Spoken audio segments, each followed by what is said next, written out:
What you're about to hear is not just a story about construction. It's a story about collapse, political, financial, and symbolic. If you were to stand outside the White House this morning and look toward the east side of the complex, you wouldn't see power. You wouldn't see permanence. You wouldn't see the carefully staged image of American stability that administrations spend decades trying to protect. What you would see instead is absence. A wound. A vast, mud-soaked cavity carved directly into one of the most recognizable government properties on Earth.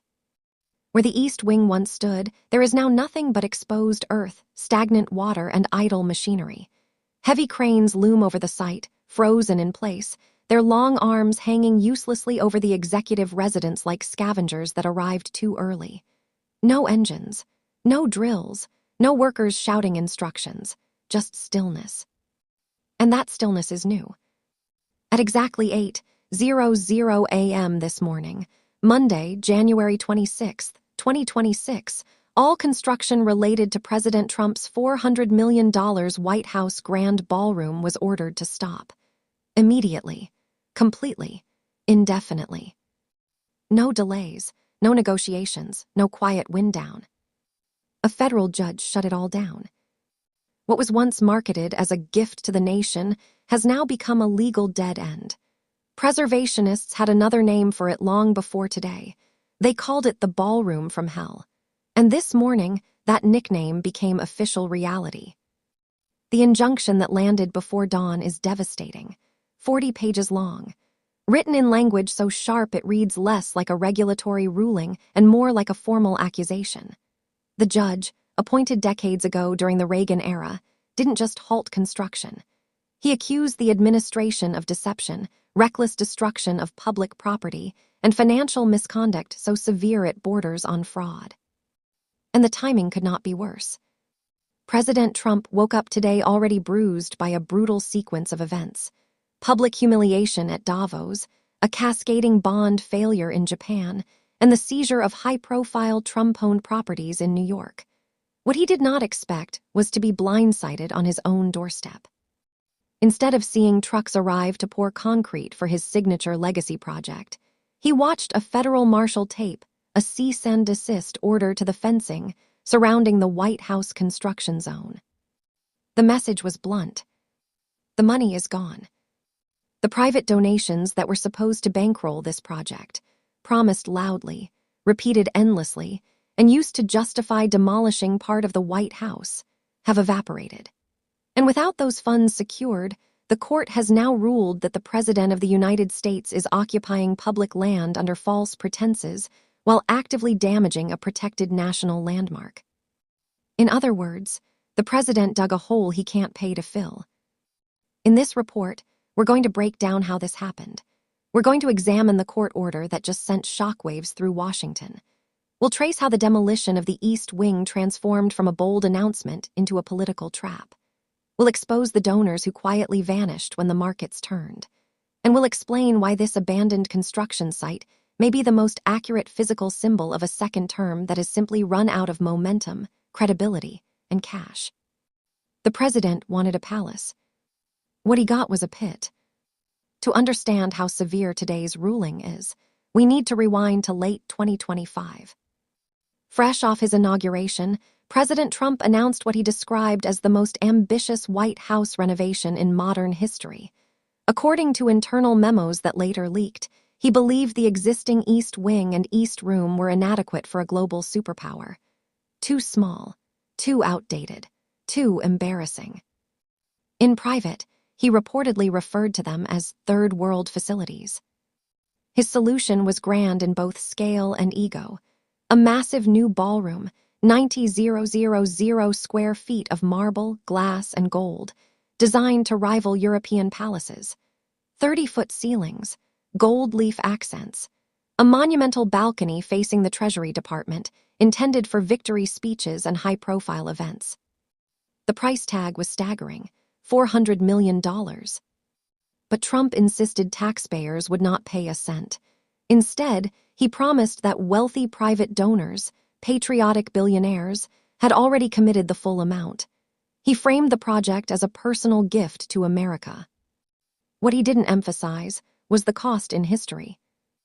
To build the ballroom, the administration argued that the existing East Wing had to be demolished. That meant erasing the First Lady's offices, dismantling the family theater, and excavating gardens that had been part of the White House complex for generations. Preservation groups erupted. The National Trust for Historic Preservation filed suit almost immediately, arguing that the White House is not a personal asset, it is a national trust. A president may occupy it, but does not own it. The administration responded by pushing harder. In December, the Department of Justice invoked a controversial argument: national security. They claimed the new structure would house a modernized underground command center to replace aging emergency facilities. The judge overseeing the case was skeptical, but under strict conditions, he allowed demolition to begin. The deal was simple. The East Wing could come down, but no new construction could proceed until funding was fully secured and regulatory approvals finalized. Trump made a gamble. He demolished first, assuming everything else would fall into place later. It didn't. This morning, that same judge returned to the bench, and according to those in the courtroom, he was furious.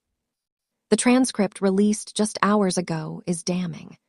The court revealed that in a sealed filing submitted late Friday night, the administration quietly admitted that the private funding for the ballroom does not currently exist. The $400 million was never deposited. It was never escrowed.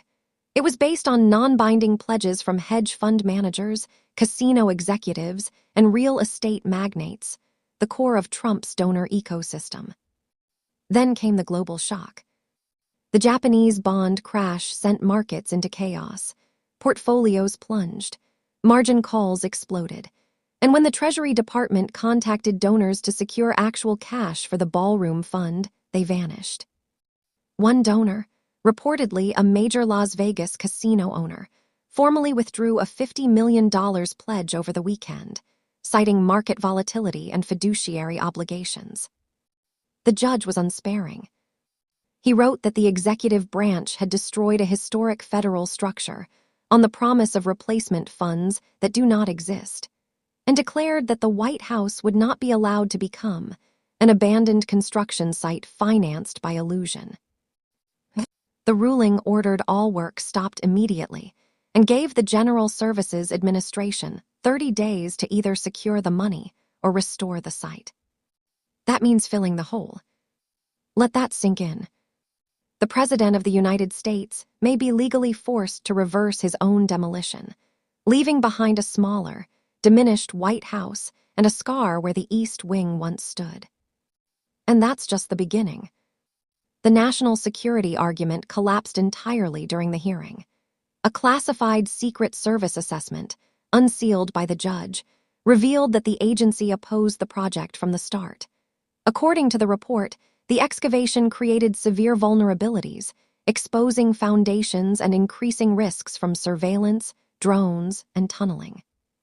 The proposed glass-walled ballroom was described as a security nightmare.